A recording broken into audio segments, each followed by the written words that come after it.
अस्सलाम वालेकुम व्यूअर्स, मैं हूं शाहीन अर्जुमंद और आपको आज की इस नई वीडियो में वेलकम कहती हूं। आज की रेमेडी बहुत ही ख़ास और इफ़ेक्टिव है। ये इतनी अमेजिंग है कि रिज़ल्ट्स देखकर आप खुद भी हैरान हो जाएंगे। क्योंकि मैं सिर्फ इसी रेमेडी को यूज़ करती हूं तो सोचा आपको भी बता दूं। इस रेमेडी की अच्छी बात यह है कि सिर्फ एक ही इस्तेमाल से आपको 110% रिज़ल्ट मिलेगा।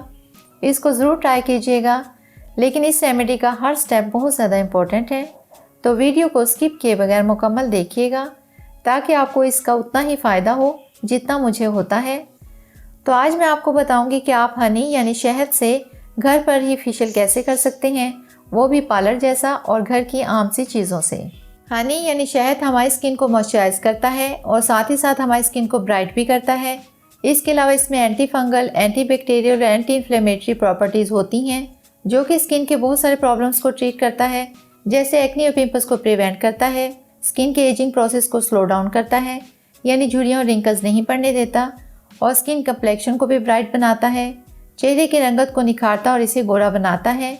और मौसम के लिहाज से भी ये फेशियल बहुत ज़्यादा अमेजिंग, इफ़ेक्टिव और आसान सा है, तो आपने इसको ज़रूर ट्राई करना है। हनी से स्किन इंस्टेंट ब्राइट हो जाती है और स्किन से रिंकल्स, फाइन लाइंस और एज स्पॉट्स दूर हो जाते हैं। स्किन बहुत ज़्यादा ग्लो करने लगती है। तो चलिए देखते हैं हम हनी से कैसे फेशियल कर सकते हैं। तो सबसे पहले स्टेप में हम करेंगे क्लींजिंग। इसके लिए एक बाउल लें, फिर इसमें 1 चम्मच हनी लें और 2 चम्मच रॉ मिल्क यानी कच्चा दूध ऐड करें। अब इन दोनों चीज़ों को अच्छी तरह से मिक्स कर लें। इसके बाद कॉटन बूल की मदद से अपने फेस को अच्छे से क्लीन कीजिए। अच्छे से क्लीन करने के बाद अपने फेस को नॉर्मल वाटर से वॉश कर लें। दूसरा स्टेप है स्क्रबिंग।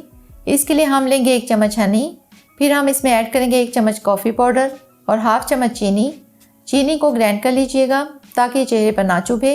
फिर इन तमाम चीज़ों को अच्छी तरह से मिक्स कर लें। मिक्स करने के बाद इसको अपने चेहरे पर लगाकर 5 मिनट तक हल्के हाथों से स्क्रब करें। 5 मिनट तक ऐसे ही स्क्रब करते रहें। ऐसे स्क्रब करने से स्किन के सारे डेड सेल्स निकल जाएंगे और स्किन बहुत ज़्यादा सॉफ्ट और स्मूथ हो जाएगी। और 5 मिनट स्क्रब करने के बाद स्किन को नॉर्मल वाटर से वॉश कर लें। थर्ड स्टेप है मसाज।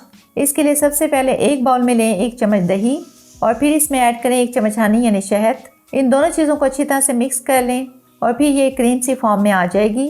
अब इस मसाज क्रीम से अपने फेस को 10 से 15 मिनट तक अच्छे से मसाज कीजिए।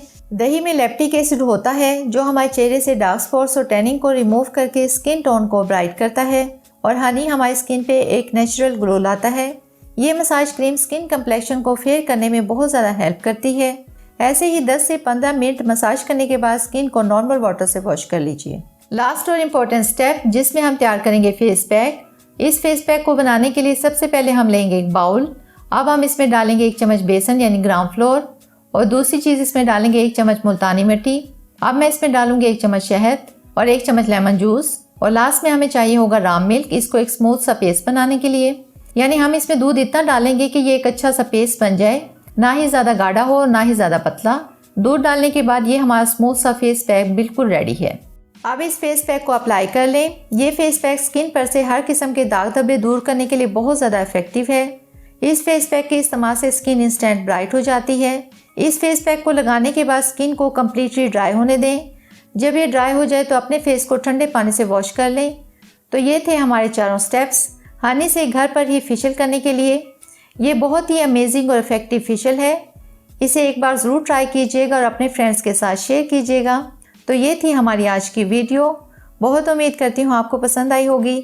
अगर ऐसा है तो वीडियो को लाइक कर दें, चैनल को सब्सक्राइब कर लें, साथ में बेल आइकन को ज़रूर हिट कर लें ताकि मेरी तमाम वीडियोस का नोटिफिकेशन आपको सबसे पहले मिल सके। मुझे दें इजाज़त, मिलते हैं नेक्स्ट वीडियो में, तब तक के लिए अल्लाह हाफिज़।